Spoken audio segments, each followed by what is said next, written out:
I asked my audience here on YouTube what you want to see more of from ParentXP, and I had a lot of amazing, brilliant answers, and thank you all so much for that. But there was an overwhelming amount of questions about the girl's dad. What he does, is he involved with the YouTube channel, can you see him? I'm gonna disappoint all of you. My ex-husband, the father of my children, wants nothing to do with ParentXP, and I have to respect and accept that. There are a lot of things that were asked that are about his personal life, and I'm not sharing any of it. I can't. What I can talk about is things that are directly relating to me and to co-parenting and that kind of stuff. I know you're curious and I know you care, and I really appreciate that, but I have to respect somebody else's personal wishes. So what I can say, because this is co-parenting and it's no secret, my daughters live with their dad. They don't live with me. We have done a lot of things kind of different from the gender norms, even when we were together, when we were married. So it was always the decision, before Elin was even born and before we knew that she was going to have the kind of disabilities that she has, the decision was he was going to be the stay-at-home parent once my maternity leave ran out. And that decision was based on the fact that I was making so much more money than he was. And I am a very ambitious person and a bit of a workaholic. I don't stop. I never bloody stop. And it made more sense for all of us that he was going to be the stay-at-home parent and the main carer when we were married. And then that continued after we divorced. So when I ended my marriage, when I left, when I moved out, the children stayed with him. That means that he lives in the house that I bought when we were still together. Because as the main carer, the main parent, he should have the house. If it was the other way around, if he was the one who was working and I was a stay-at-home mum, then I still think I should have had the house, because that's the girl's home. And I want to make sure always that there is a safe place for him and for my daughters. That there has to be at all times. Regardless of what happens to me or what I do, they have to have a safe place. It is frustrating at times for me, I'm not gonna lie. I look at that and I go, this is my house, I bought it. But my ego is not important. It's not relevant here. I am a working parent. I work, my contract is a minimum 35 hours. I work generally more than that.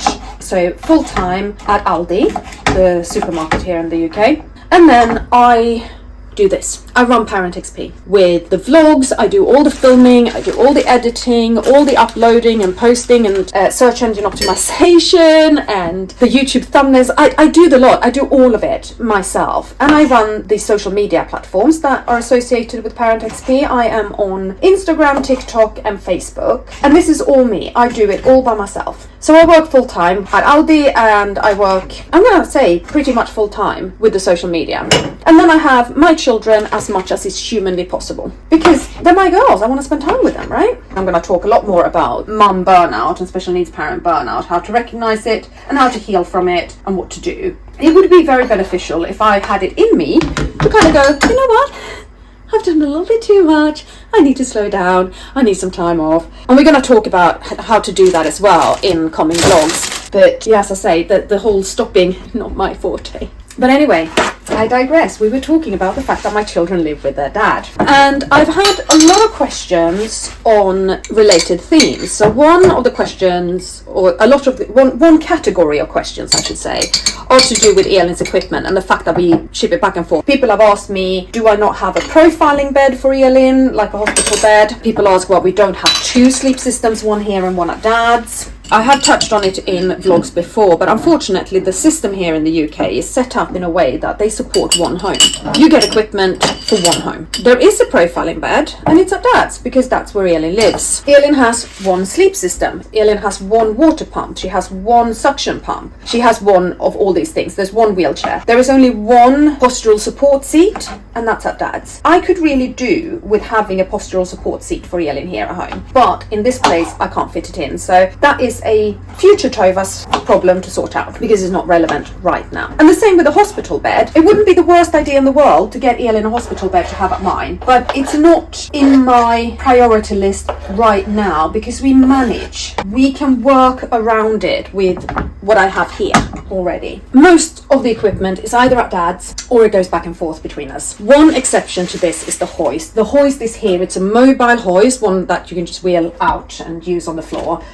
And that's because I am significantly smaller and weaker physically than Dad is. And at times I need that extra support to manage to lift Elin. So I have that. However, Elin is growing, she needs adapted housing, and as that happens at her dad's, he will get a proper ceiling track hoist put in. I have found out how I can get support with adapted housing, social housing, that kind of stuff. But again, it requires me to do quite a lot of things that I have not had the emotional bandwidth of doing. And again, that's going to come into other vlogs, but me spending more time talking about the burnout and what's going on in my life and trying to manage everything when I'm feeling really overwhelmed. Next up in the category of related questions would then be who does what, and there's a number of questions on this. Who is responsible for paying for things? Who does what when it comes to hospital visits? And who does what when it comes to making decisions on what happens to the girls? Paying for stuff, I'm pretty sure that question came from somebody in the US, because the question was who takes responsibility for paying for insurance and hospital stays and that kind of stuff. And we're in the UK, so hospital stays here are free. Healthcare here is free, which is amazing. And save our NHS, don't take our NHS.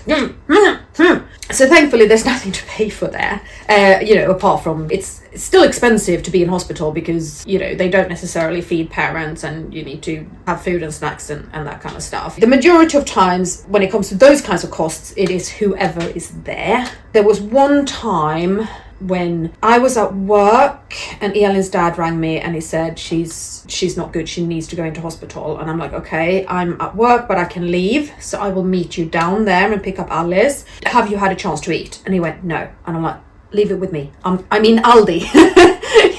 So I picked up snacks and a microwave meal for him. And I paid for that. When it comes to the cars, we are back to having 2 vehicles. Hurrah! I bought a little car and I'm paying for that. I pay for the car insurance, I pay for the car tax, and I pay for the petrol for that car. And he pays for the diesel for the wheelchair van. We don't sweat it when it comes to those costs, because it's simply not worth it. And we have had arguments about it, and I'm sure we will have arguments about it again, but I can't be asked. It's not worth my equilibrium to argue about these kinds of things. When Elin goes into hospital, who goes with her? It depends. When she's in our local hospital here, we tend to swap over every 24 hours, simply because it is exhausting living in hospital and you need some sleep. Particularly, if Elin is really ill and you're on medical parent duty 24 hours a day minimum. I know there are only 24 hours a day, but it can really feel like more.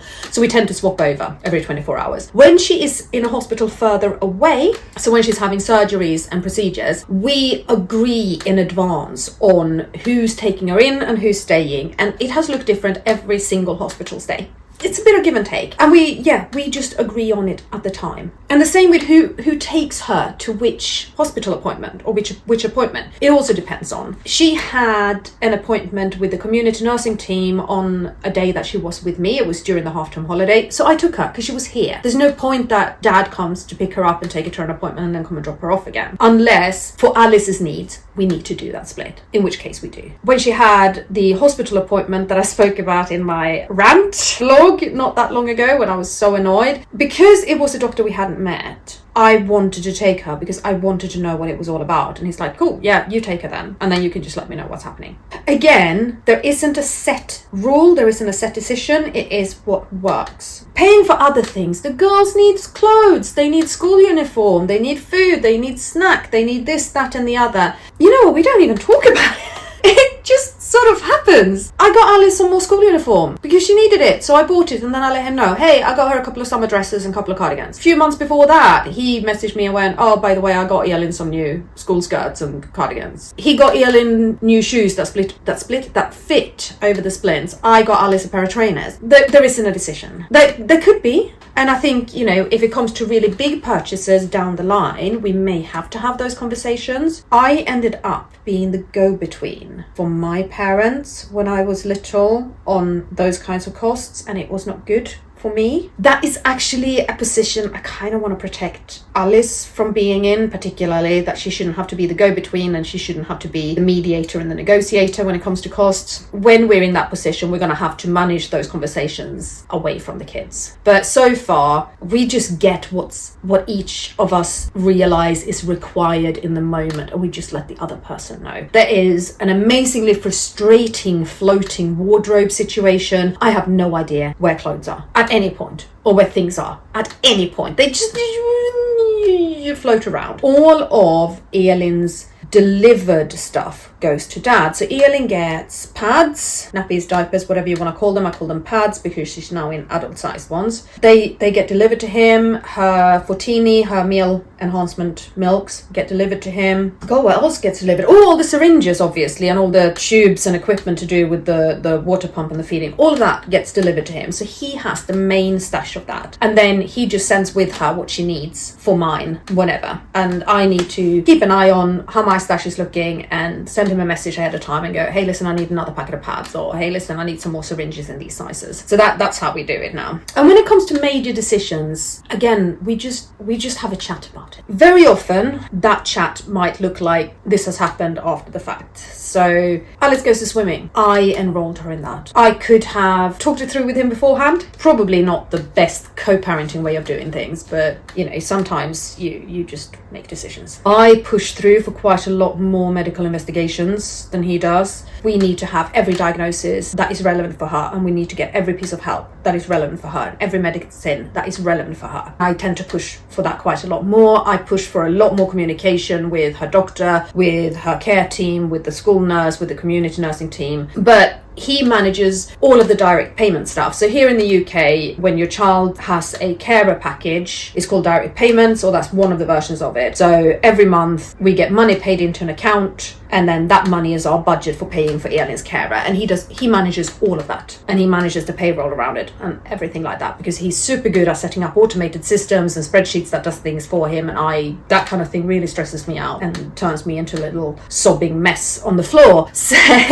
he does that. He manages all of the repeat prescriptions. We have had issues lately with the GP surgery not prescribing the right thing, and I booked an appointment to speak to the pharmacist and talk everything through with them to make sure that we're all on the same page. None of it is agreed upon. It sort of just happened and evolved over the approaching 5 years we've been apart now. For 4.5 years we've been apart. It's evolved. I am the one who sets the custody schedule and decides when the girls are with me and when they are with him. And this is because I work shift patterns that change all of the bloody time. So there isn't a set schedule that we can have. The one thing we have set is they are with me every other weekend. They're with him every other week, and that's the only set thing we have. The rest of the custody schedule is completely fluid. A little side note, we have not had a single lawyer involved in our divorce. I have been called an absolute idiot over this, that we haven't done it that way. It's very much been my decision. I have chosen not to. If we were going to follow the gender norm and so on and so forth, I should have fought to have the children with me. I should have fought to keep the house. I should have fought for a financial settlement. It doesn't look like that for us. We are not doing things the normal way or the traditional way. I also really felt that involving lawyers and mediators at a time that was already so fractious and so upsetting would not have made things any easier. And forcing in a court-mandated custody schedule, that would have been extremely limiting and extremely difficult. And then, we would have had to have more lawyers involved in order to change things. So far, it has worked for us to not stress this stuff, to not force in decisions, to not sell the house and split our assets in it and these kinds of things, but just kind of go, let's just leave that for now. I always say that my patience is both my superpower and my main kryptonite. I'm so patient that it ends up biting me in the backside. But at the same time, my patience has smoothed the way for a lot of things. That I can go, don't need to decide on that right now. Don't need to do anything with it right now. We can just see how the situation evolves, because life is always and ever changing. God, what have I covered now? I've covered costs, covered the childcare schedule, covered who does what when it comes to Elin's medical appointments, who does what at home. There are a few things that I do and he doesn't, and that he does and I don't. He gives Elin baths. He has the setup, equipment and capabilities at his house. I don't. So when Elin is with him, that's when she has baths. When she's with me, I give her, body washers in the bed, and I have an inflatable hair washing basin if I need to wash her hair. But then also, and I've not done a vlog on this, but I did post reels on Instagram and TikTok, I cut the children's nails. It freaks him out. He hates it. It terrifies him. I cut them. I cut the kids' nails. I cut the girl's hair. It's not relevant for him to do, and I'm good at it, and I will keep doing it. And the final set of questions are about his personal life. Has he remarried, or has he met somebody new? And I don't know. And I honestly don't think it's necessarily any of my business. And I can hear some of you shouting right now, of course it's your business. You have children together. I am well aware that my view here is representing a minority, and I am super interested in hearing what you think about it. Are you one of the people who just heard me say that, who have gone, oh my god, woman, you are insane, and why? Let me defend myself here for a moment. The reason I am so relaxed about that is because I am extremely confident that when he decides to introduce a new partner into our children's lives, he is going to do that in a manner that is sensitive to their needs. I know that in his value system, the needs of his children come before anything else. And so I don't feel a need to know if he has met somebody else. I don't feel a need to know if he's planning on introduce this somebody else to them. It would be nice, but I don't need to. I genuinely do not believe that he will go about it in the way that I have actually heard. And I've heard some bad stories. A lot of casual partners just going in and out of children's lives and taking your kids to a sleepover at your new partner's house, having a massive argument, leaving in the middle of the night, waking your kids up and taking them away. Like I've heard those stories. I know that they happen, but I'd be incredibly shocked if that was to be a story that comes from my ex. Hence, I am very relaxed about it. But I am, as I say, very, very interested in hearing about what you think. Do you think that you absolutely are supposed to tell your ex-partner and co-parent when you have met somebody new? Do you think that there is a specific time scale to that? And when it comes to introducing your new partner to your kids, how do you go about it? Do you introduce your new partner as just a friend and test the water? Do you tell your kids you have a new partner before you introduce them? How long into a new relationship do you introduce a new partner? What are all the ins and outs to the concept of dating somebody again after divorce when you have children and when you're co-parenting? And how on earth do you make dating again happen when you're a single parent and you have your kids with you a lot of the time, if not almost all of the time, right? Yeah, let's light up the comment field with a conversation about this, because I think it's a fascinating topic, and I want to hear as many different views and stories as possible. And as always, the reason this channel exists is to reach that person who needs to feel a little bit less lonely in their journey, and you can do an awful lot to help me reach that person. So comment field is one of them. Subscribing and hitting the notification bell if you haven't already is another one, and just sharing my videos. So if you think that this video will resonate with somebody share it with them. Thank you ever so much. As always, I really appreciate you spending the time with me today, and I will see you again very soon. Bye.